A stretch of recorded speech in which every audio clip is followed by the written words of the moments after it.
Page 50, Daphne. Now this is the last section of the book, and what they've done is they give you a bunch of pieces, repertoire pieces of things you can learn to play. If you have a recital, you want to play for people, you just want to learn to play pieces, you can do these. I'll briefly go through each one. I would hope that you'll be able to just go through and figure them out. If not, maybe you need to go back through the method book and review everything again and learn to read the music and count and all that junk. Well, let's look at Daphne. You see, I use a process, hopefully you will too, on how to go about learning a new piece of music. And I use that process in pretty much all the videos.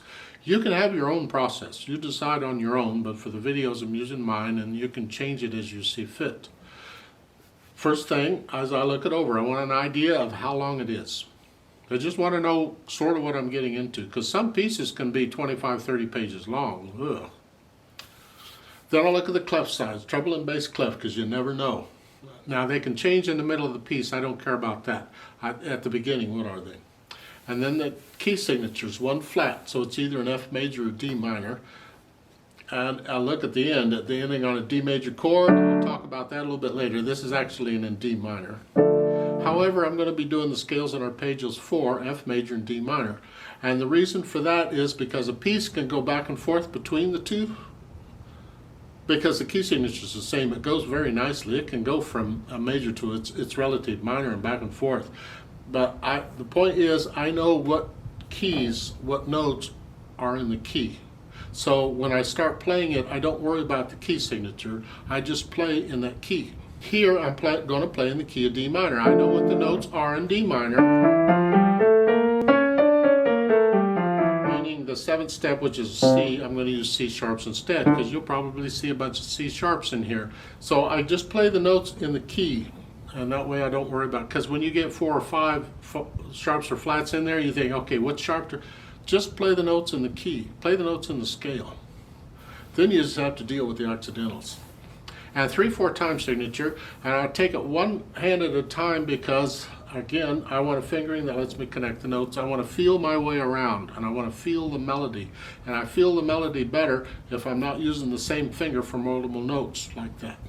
I've heard people play that way. I disagree. It's just here at the beginning. Pick up beat, 3, 1, 2. Now we can lift up during the rest. And then here, come down. I don't. Again, I want to feel my way around, so I'm going to use the 3, 4, 1, 4. That lets me crawl around.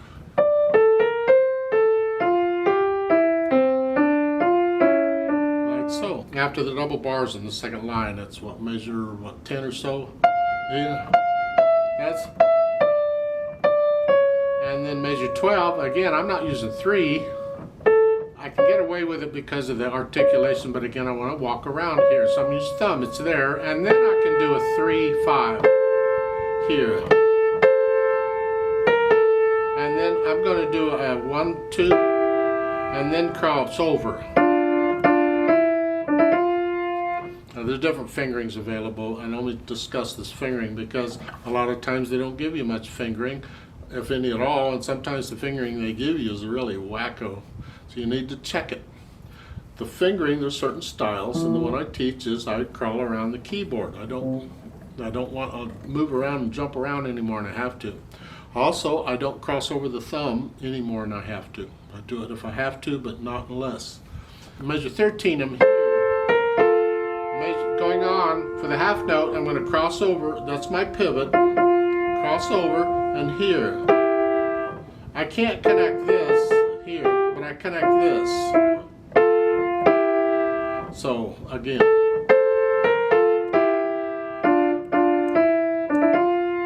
Now, measure 15. 1 and 2 and 3 and, or 1 and a 2 and, I don't care. Just 16th though. And then they want here. Well, if I got to come up here, I prefer to prepare for that. So in this, here, once I play that with 3rd finger, while I'm holding it down, I'm going to put thumb on it. This way I'm ready for 4th finger on the next measure. Here, and do it immediately. Yeah. 1 and 2. And then for measure 18, we end on a 2, and measure 19, I'm going to go a 4. Reach up, stretch out a little bit. Now if you can't reach that, then in measure 18, we need to end with a thumb, not second finger. That way we can reach it. That means we change the fingering in measure 18. Instead of this, I'm going to go 1, 2, 1. That lets me do that. That way I can reach it. Here, and then a 1. Back to a 4. So measure 19, I do a 4 and then a 1. And end on a 4 also. That way I'm ready to go on with 3. Cross over. Now here, not much I can do with this because it's too far away. I have to move. I have to do that. Sometimes you have to. Now on measure 24, I don't want third finger, that's too far. So I'm going to use thumb and then 4, like I did up above.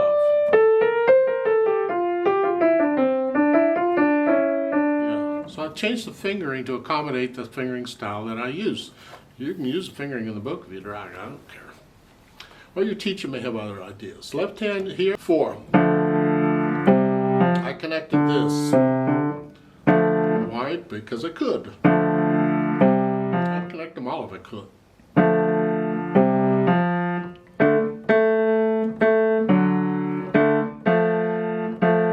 Okay.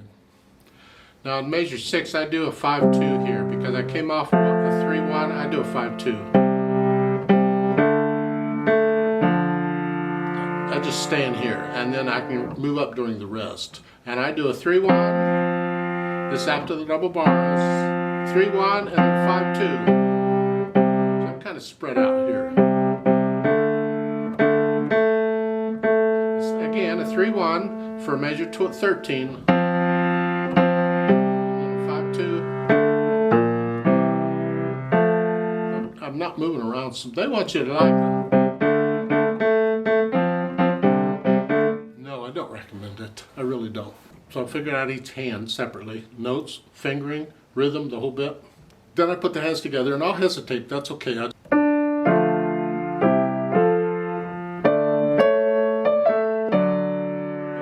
sharp. Now in measure 5, they don't need the natural sign. It's a natural anyway, but it doesn't hurt. It's being...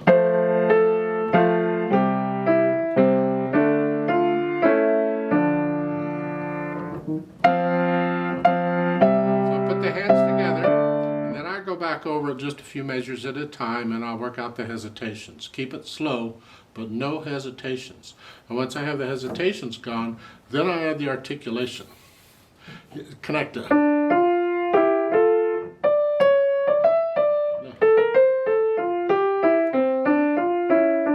They're showing you the phrasing.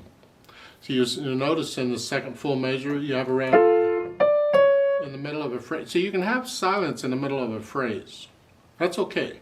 But between the phrases, we want to lift up, like taking a breath here.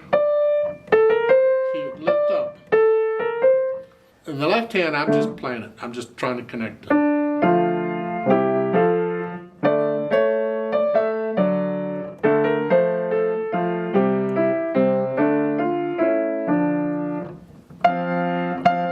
So I put in the phrasing.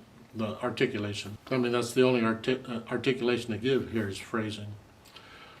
There are no ornaments or anything to add. There could be. You could add ornaments because a lot of times in this kind of music at this time period, they didn't put in ornaments in the music. It was up to you as the performer to just add them. I won't get into that. It's not a lesson on ornamentation. And then the dynamics. Well, it applies to the melody. It's going to be the right hand. Moderately loud. Soft. And then in measure 7, you come down to about a soft here, and then back up to moderately loud in the right hand.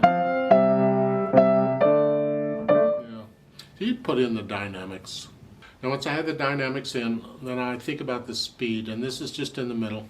Just 1, 2, 3, 1, 2, 3. Slow would be this. 1, 2, 3, 1, 2.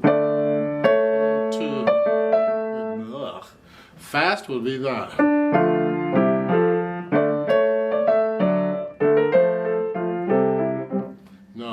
in the middle somewhere.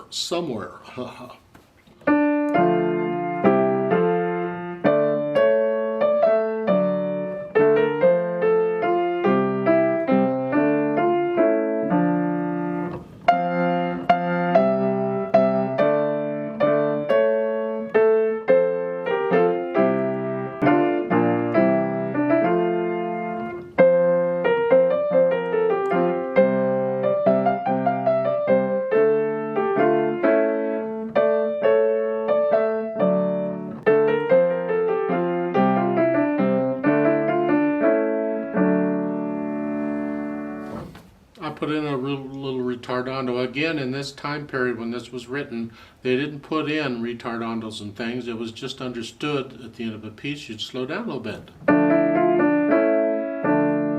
to let them know you're about done. Now at the end, they add an F sharp in there. Should be a D minor, and they put in this, making it a D major chord. Again, in this time period, it was quite common in pieces that were written in minor. You would end it on its parallel major, which so means D minor would end on a D major chord. You simply take the third step up a half here, third note up a half step, because D major has two sharps here. So here, they want to end on a light note, a bright note, a happy note. Yeah, it's quite common in the time to do that. It's called a Picardy third. Now the dynamics and things in here were not put in here by the composer, I'm sure. It's been done by an editor. That means different people would edit this differently, because it was up to the performer to just be able to read the notes and know how to interpret it. And people would interpret it differently. And then back in the 1700s, the people started getting a little more picky, or a little pickier about their music, so they started putting in more instructions in the music. So this dynamics, I'm sure, is just an editor's idea.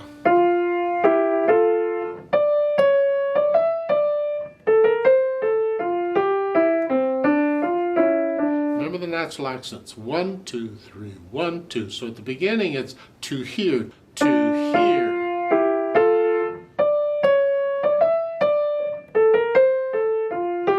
And exaggerate them if you need to, but feel them. It's really important.